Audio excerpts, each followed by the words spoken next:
Before we get started today in this episode of the podcast, I would just like to ask for a favor. You probably found this podcast because somebody shared it with you. And so I would love for you to do the same and just share it with somebody else, another fellow creator, another industry professional in the creator economy, so that we can get these conversations out to as many people as possible.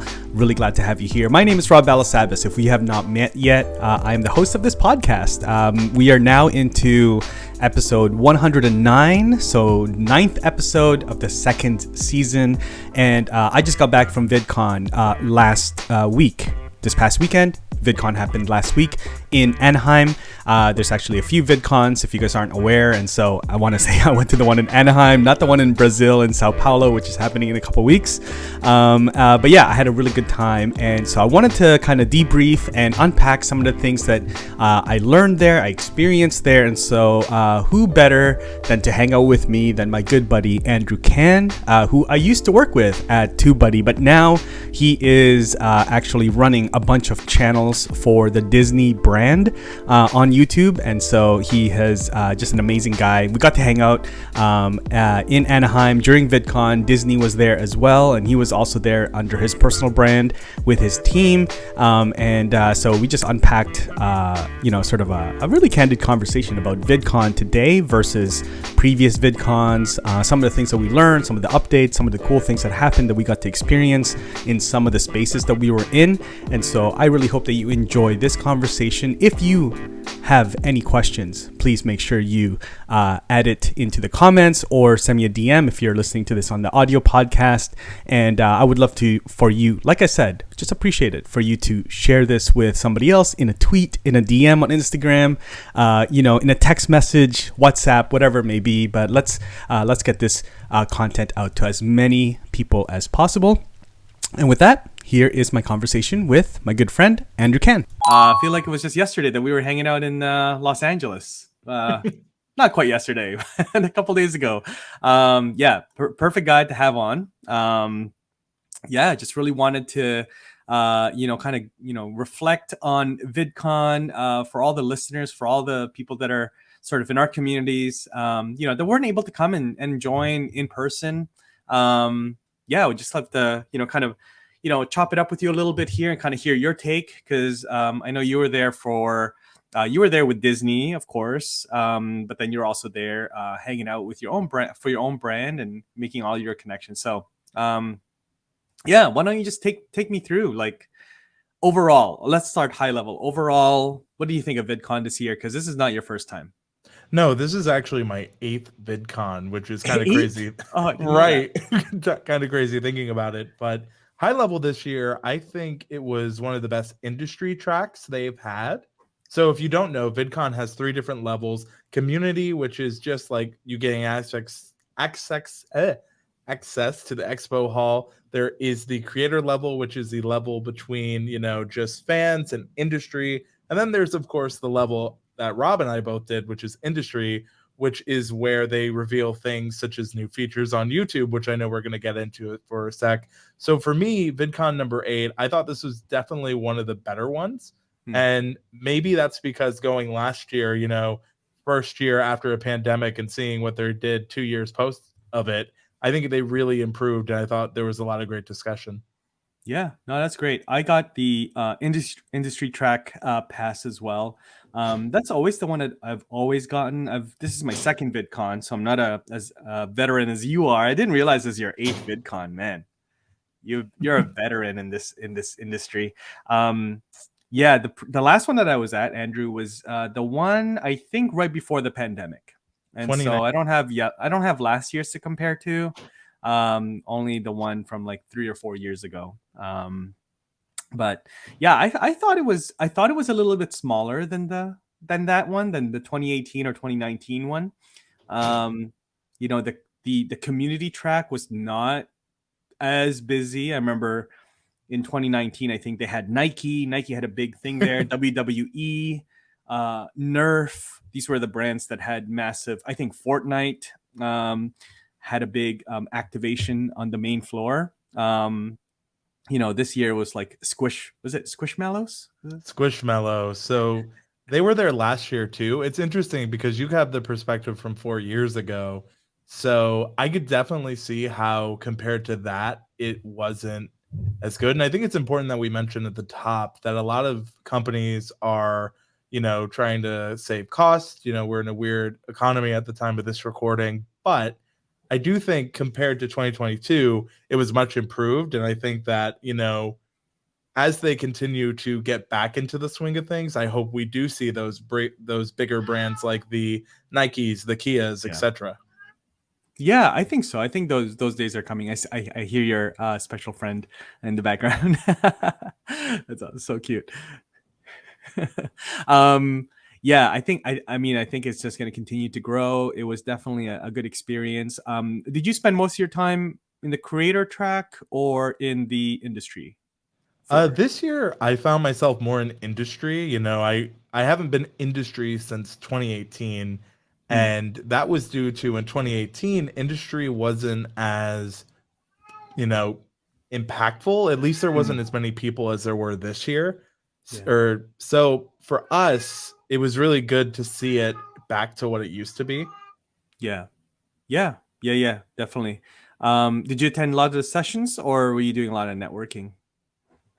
I was there mostly for sessions just Hmm. because things like the industry keynote, they revealed, A/B testing is coming to YouTube. They Yeah. revealed AI audio dubbing. So the best way I could describe this one is it's like, Comic-Con and Vid Summit have an interesting in between, even though this event is older than Vid Summit. If you're unaware, that's kind of how I describe it. And I Hmm. think that the industry level, whether you're doing the networking, you're going for the talks, or you're going to see the new features that the title sponsor YouTube Hmm. reveals, I think it's really a good event for if you're interested in where the space is going. And I'm curious what you think and what you did as well. Yeah, I spent a lot of my time in the hallways. VidCon has one of the things I like about them is they have a really good app. If you want to network, if you want to attend events as well, sorry, sessions, it's a really good app. It's organized. It syncs up with your Google Calendar or your calendar. And so, really easy to filter people that want to connect for brand deals or partnerships or, connections and collaborations. And so, my calendar, I filled up my calendar with a lot of like meetings with industry people. That's just, networking for partnerships and sponsorships and that sort of thing.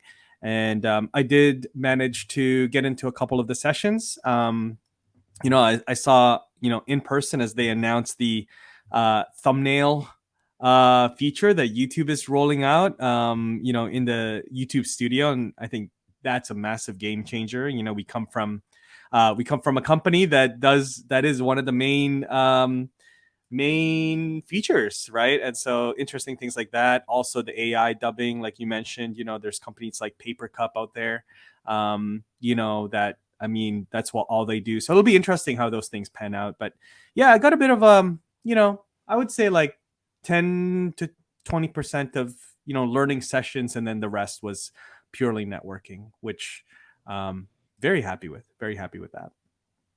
No, for sure. And I think that what we both just described is two different ways to do VidCon. And Yeah. there is no one right way. I think Hmm. that for a lot of people, whether they're trying to decide, should I just see the expo hall, creator level, or industry? I'd Hmm. say that if you're a creator looking to meet other creators, creator level is perfect. If you are looking to see what is going down the pipeline, like what new tools are out there, things like that, industry this year was definitely that. They had two different innovation showcases that showed off AI tools like Opus Clip. They Hmm. showed off some other industry players that were there. And I think that, no matter what you were there for, you should definitely set and plan because, to Rob's point, if you use the VidCon app, you can meet so many different industry people on that level. On the creator level, they have different mentorship sessions where you can meet people from the industry or just successful creators and they can kind of give you some of their insights. So no matter what you do, there's something for you. You just have to look ahead and plan. I'd say that's my big takeaway after That's doing it. this for 8 years. Yeah, exactly. Yeah, it's great. Was there a session that kind of stood out at you? I know you mentioned the one with YouTube and Colin and Samir, announcing some product updates. But was any other sessions that was like, hey, that was surprising. I learned something really cool there. Todd Beaupre and Renee Ritchie, which, Oh if you yeah. don't know, Renee Ritchie's the creator liaison, and Todd Mm-hmm. Beaupre works on the search and discovery side of YouTube. Mm-hmm. Matt Geelan had a really great just panel and discussion. It wasn't really a panel, it was more of a presentation, I should say, where Mm. he talked about how intros on YouTube are kind of dead and you just need to start and get into the video. He Mm-hmm. described like the old way, which is, hi guys, it's Rob Balasabas. Thank you so much for coming to this video. By the way, I got a new pair of shoes. Did you know that my favorite, and it's like, just start? Because a good point he brings up is, a lot of streaming services nowadays have the skip intro button. So why would you ever take so long to get into a video? Especially when we have YouTube Shorts, we have TikTok, Instagram Reels, where people are just so accustomed now to Yeah. skipping if they're not getting what they want. Yeah. No, that's good. That's good. I missed that session. Yeah, you did tell me about that one at dinner. I like that. One of the sessions, it wasn't really a session, it was like a meetup. Ezra, who is, I believe, the president, no, the CEO founder at Night Media, he had a meetup, which is one of the sessions around creators.org, which is interesting. I didn't realize, I didn't actually know too much about this. I was kind of late to the show, late to the party, but apparently they've had some virtual meetings already with different, like, just sort of open invite to creators. But it kind of felt like, not like a unionizing of the creator economy, but that's kind of what it felt like. It was like, hey, how do we kind of, bring, everybody together and, make this a real industry? Because it's up until now, there's no, like, Hollywood has like sort of the Writers Guild and stuff like that. Creators, for the most part, there's no real like association or governing body other than, like, you know obviously, taxes and the government and stuff, but there's no like association, there's no creator association formally. So it just kind of felt like that's kind of what they're, I don't know, that's do you know anything about that? I actually didn't get to I ask you. can't say I do. It does remind me of when Hank and John Green started to try. I think it was like the Internet Creators Guild, where they wanted something similar. But I'm Hmm. glad that someone's trying it again, because I think that that is something. Just even if there was a set of standards universally for content creators on one platform, such as YouTube or Instagram, I think that'd be very helpful. And I'm glad that they're working towards that. I think it's needed. Yeah. Sorry, it's Ezra Cooperstein, the president of Night Media. Yeah, he was the one that was holding this. Yeah, it's interesting. I'm intrigued by it. How they're gonna pull that off, and how it's kind of, yeah. So that was probably the most interesting one. Trying to think what other sessions I went to. But yeah, that's probably the one that really stuck out at me. Got to meet a lot of really awesome people. Did you meet anybody that like follow or watch, or do you still get starstruck at this point? I don't know. After my time at TubeBuddy and being in, YouTube networks, I haven't been starstruck in a while. I've just been like, oh, cool. So I think, it does eventually, you realize we're all just people. I would say the most interesting people like I got to meet were a lot of the sponsors this year. They had a Yeah. lot of good representatives and they had a lot of good people that were on the industry level. So meeting people like at the StreamYard booth that had a presence on the expo hall, or, just getting to chat with some people you meet in the industry level. Like there were some people who were there this year who I knew from, Adobe Max, which we both went to, which I Yeah. had no idea they were going to be here. So just kind of re-seeing a lot of the same people.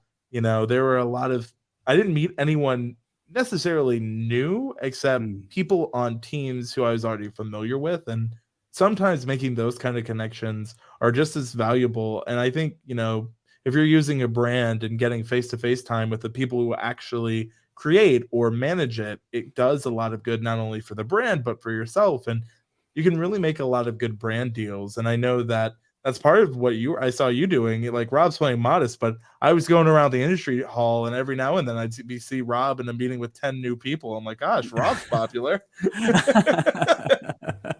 I I heard mutual connection of ours, Rob Gable, was like, hey, thanks for watching this video. We're not done yet. I've got a couple more things I want to share with you, but before we get there, I want to invite you to download this guide that I created called Master the Art of Launching a Profitable Membership Website in 6 Simple Steps. It's totally free.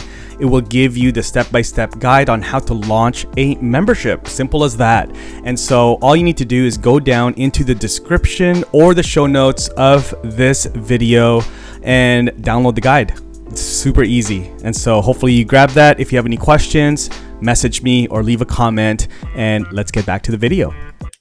Never be alone. He says, never be alone when you're at industry events, just always have like walk with somebody, go to a session with somebody. It doubles your networking capabilities. They might see somebody and they'll introduce you and vice versa, anyway. So I try to this is a total off topic, but there's a book out there, Andrew. I don't know if you've ever read this, but it says, it's like something like, never have lunch alone or never eat alone or something. It's just like, always like, hey, you got to eat anyway, invite somebody. So yeah, I don't know. I try to make myself always kind of like see who's out there and doing their thing. Yeah, just so many good meetings, man. Like probably in the span of 2 days, it's like, you have like almost like half a year's worth of like solid meetings with people that, just usually are on Zoom calls or something, right? Yeah. So but to your point, man, yes, it was good to see like StreamYard, some of the brands out there. Got to hang out with Joanne, who we both just love working with. And did you see by any chance France? Yes, I did. Yeah, He's a awesome. lot of fun. Yeah. When we did there's on the last day they do a creator reception. So this is when a Mhm. lot of the people from industry and a lot of people from Cool. creator come together to meet, because the community level, as I mentioned, tends to be more expo hall, tends Yep. to be more little kids. But I Yep. find creator level, it's a little higher price tag. So you have creators who are either established or aspiring to be more. So, Yep. it's kind of the day when industry and creator can come together. So I got to hang out with Franz up on the rooftop of the expo center, and Nice. it was a lot of fun. And that's like one of those moments. And then that day, it's funny because Rob and I picked up IHOP. You talked about not eating alone, so you never know what you're gonna do at these kind of events, but it's always what you make it. And I Yeah. think that you and I both did a good job of making it worth it for ourselves this year. But I do know that there have been some people out there who've had a little bit more of a negative reception. It's their first big event after, quite a while. And I know this year the crowds are much bigger than in 2022, but not as big as 2019. So Mm. some people who were just coming to this forgot, like, oh Mm. wow, there are a lot of people that come to this thing. Yeah, it's a lot. Yeah, I mean, I was actually gonna ask you, what you think could be improved. I mean, I'll probably go first and just share. Like, I have been reading. I wasn't really too upset by it. I kind of expected it going in, but I think a lot of people when they got there, they were surprised that there's this sort of whole other VidCon happening a couple miles away at this, at the Hyatt. And I don't know what it's called. They refer to like the Creator Hotel or whatever, but yeah, it's like very much like invite only. And there's almost its own thing there. There's like activations, there's lounges by different platforms and brands and stuff. And I think a lot of people were kind of upset that they didn't even know that that was happening. And the dynamic, sometimes a lot of the creators, the more established creators, they tend to just stay there and not come to the VidCon in the convention center. I think I was reading something on LinkedIn. There was a brand, a team from the UK, and they spent about 30 grand to fly their entire team over, only to realize that there was this whole other industry thing happening that they just didn't have access to. And so I can see how that's upsetting. If you learn about it last minute. Yeah, so I don't know. Hopefully that's something that, VidCon addresses in future events. But I think that's something that's been happening for a while, right? This is not the first year that they've done something like that. It's not the first year they've done something like that, but usually the brands over there have some sort of presence in the other, Mm. expo center. So the Anaheim Convention Center, they usually have, a booth there, and then they have it at like the exclusive speaker creator house. This year, however, a lot of brands didn't. And it Yeah. felt, instead of still getting to experience those brands, if you didn't, like, when we were, I asked specifically, how do you go? Because I saw a couple of people with the bands, and they were Mhm. like, oh, I had to hunt some guy on the side of the street who was giving out the bands, but you had to know someone to tell him to be there. Yeah. And then he'd either get a shuttle or a van. And I'm like, as great as trusting a complete stranger who gave me a pink band and puts me in a van to another event sounds, uh, I was just, I was Just get like, in the van. I swear, we're going right. somewhere I worth was it. like, What? and like, I heard at first I was like, come on, you're pulling my leg, but you hear that story about 3 or 4 different times from people you trust, and you end up going, why did they do it like that? You know? Yeah. Yeah. Yeah. That is yeah, that's one of the things. I mean, I don't know. I get the exclusivity thing. I think that tends to probably resonate with higher level creators, more established creators, more of the, creators that maybe feel like they're celebrity status. They don't want to be amongst the regular folk. But still, yeah, it does take away from the experience as well, I think. Yeah, like, I think, I'm only saying this based on the stories that I've seen on Instagram, but I think there's like Instagram and YouTube. They had activations over there, and those were not happening at the convention center. So, you know, hopefully down the road or next year or future years, hopefully that's something they fix. I'm not too worried about it from my vantage point. I still feel like we had a successful event and kind of came out, productive, and yeah, sort of with like our success metrics were all met, in my opinion. But if you were to say any improvements, I think that would probably be it. Any other thoughts on like things that you wish were different or could have been better? I wish they showcased more of the Mm, mentorship centric things, because they were looking pretty last minute for speakers and people to talk to creators on, how to be successful. And I feel like they didn't do a really good job of even saying, hey, this is something you could sign up for, because some of the talks or some of the mentorship sessions they had, like, you would be an amazing fit for, or I would be, but they were ended up like asking creators at the door for some of those sessions, and it just felt mm, like it wasn't planned that well. And again, I give it a lot of grace being the second year. It may be the second year back at VidCon, but this is the first year since the pandemic YouTube was the title sponsor again, because mm, last year it yeah, was TikTok. right. So again, I have a lot of grace there, but it's one of those things where I'm sure you would have loved to meet lots of different creators from all sizes on like maximizing memberships. And that was one of the things that they were having a thing for. But when we went to the room at multiple different times, me and my friends and my co-founder Aaron was there, who's my videographer, Become a Prime, and Ike, who is my co-founder, we all went in, Yeah, it was dead. it was dead. Like, Oh, yeah, and it's like no one mm, knew it was happening. And it's one of yeah. those things where if there's supposed to be a network session and it's supposed to be an established time and no one shows, it just kind of feels like a miss. That's too bad. Yeah, I feel like the mentorship part. Yeah, I didn't even realize. I didn't even know where that was. I didn't even know where to find that. To be honest, yeah, I don't know. Maybe I was just heads down, but I didn't. I honestly did not even see it. Did you see a lot of like creator meetups or anything like There were, but I think the issue I had with the creator meet, like, there usually are a lot more. This Mm-hmm. year, the creator meetups were happening not at the main event, but they were happening outside of it. Mm. And it kept, and to your point earlier, just kept feeling like a lot of the cool things I want to see at the event keep happening elsewhere. Elsewhere. Yeah, yeah.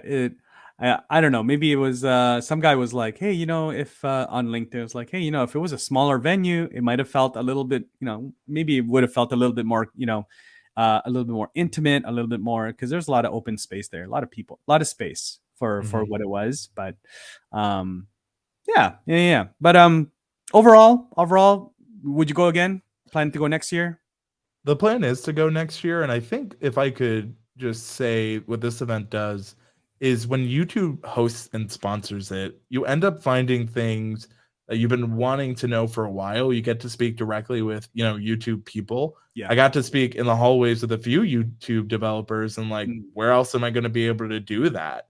Where else am I going to give direct feedback to the people that can make a difference on platforms? So, definitely for what I want to do, which is make YouTube accessible and affordable, mhm. knowing directly from those people what's down the way and what's in the pipeline and when is invaluable. And if you buy your tickets earlier, there are Mhm. early bird pricing, but if you buy them the day of, it's going to be like $1,000 for industry. So that would be what I'd say. I'm going to be going again, but the second they drop those early bird tickets, which are usually like a couple weeks after the event, it's definitely worth buying then. So you're not, it's 545 based on this year for early bird. Hmm. And that 450 you end up saving makes a huge difference. Yeah, it definitely does. Definitely does. And you guys logistically, you guys stayed in Anaheim, right? Like not right Mhm. by the okay, like a few minutes away. Yeah, we there are some pretty good close hotels. You don't have to stay at the Hilton. You don't have to stay at the Marriott, which are like right near it, Right there, yeah. because sometimes they end up being so crowded. Like I heard a couple of people staying at the Hilton that they ended up taking the stairs every day because just waiting for the elevator Jeez. wasn't worth it. And like, what's the point? you Yeah. know? Yeah. What is the point? Yeah. Yeah, no, that's good. Yeah, I would go again. I definitely go again. I'm actually considering going to the one on the East Coast in Baltimore. Wow. Um yeah, it's closer to our head office or our head office, quote unquote, for Uscreen is out in DC. So it might be a sort of a 2-for-1, bit of a team retreat maybe, or and then hey, let's all go to VidCon out here and see who's around. So yeah, but definitely for Anaheim next year, I definitely like to go. It's good tip to buy the early bird tickets as soon as they open up again, pretty soon. Yeah, I would say, yeah, I would definitely go again. Like you said, it's like, for if you're going there for networking, I think nothing beats it, especially like you said, to have access to the YouTube team or people from YouTube or people from Instagram or people from TikTok and Meta and all the platforms. Like if you're using um software, most software, there's some type of represented, in the creator economy software, like there's somebody there, that's going to be, from editing tools to closed caption stuff, like all, like they're there, right? For sure. And so great place for creators, great place for brands, in my opinion. Yeah, so we both kind of have our feet in both worlds, with the brand and the creator side. So yeah, great place to just like even just connect on with people that you're already working with, right? Like with Yeah. StreamYard and stuff like that. And I got to hang out with France and grab dinner and do that kind of stuff. And it just really solidifies a lot of those relationships that are virtual. And then yeah, it just makes it sort of more just a deeper relationship with those brands and those partners. So yeah, no, it's been good. Well, Andrew, thank you so much for hanging out with me. You mentioned that you have with Ike. Tell the folks out there, invite them to your community, because I know your guys' community is just growing really well, and you guys serve your community members so well. So tell us a little bit about that. Sure, it's called the Can Do Creator Community. So it's Can with a K. It's we shorten it to KDCC. It's all about helping, no matter what size you are on YouTube, understanding what's changing, what's growing, what's working, and just actually giving feedback and advice for those who need it. So it's based off of my YouTube channel, which, like I said, content creation made easy.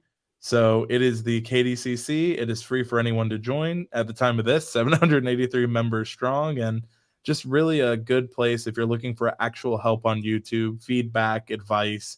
So definitely would love if you check it out. Thank you, Rob, for recommending it. And Rob's also in it too. Yeah, I'm in there for sure. Yeah, it's I mean, there's 140 members online at the moment, like right now. So it's an active, very engaged community, and you're in there. Ike, our dear friend Ike, is in there as well.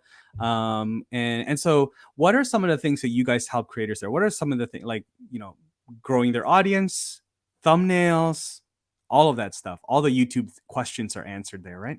Sure, and we have an active feedback session and Mm, section, which is very important because a lot of times you'll go to a place you want feedback, but it's a dead area. But for yeah. us, in order to even get feedback, you have to give genuine feedback. And Mm, because we have our mod team there really checking to make sure people are getting and giving, it's vetted before you even get it. So it mm. is one of those things that if you give, you're going to get in return. And it's something we're really proud of.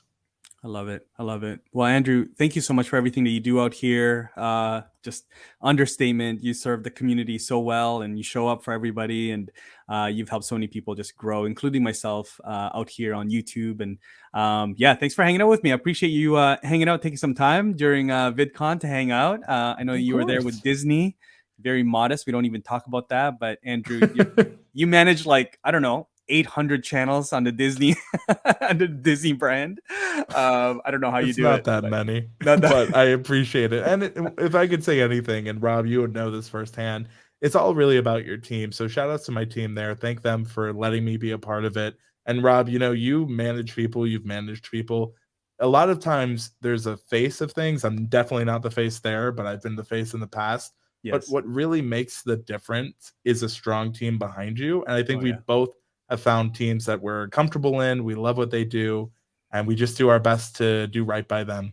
I love it, man. Yeah, exactly, exactly. It's a great place to be. And yeah, great to just be in your circle, man. So thanks for hanging out with me here. I'm sure this was not the first time you've been on this channel or this podcast. It won't be the last. And so we'll see you again very soon, Andrew. Thank you so much for your time. Thank you for having me.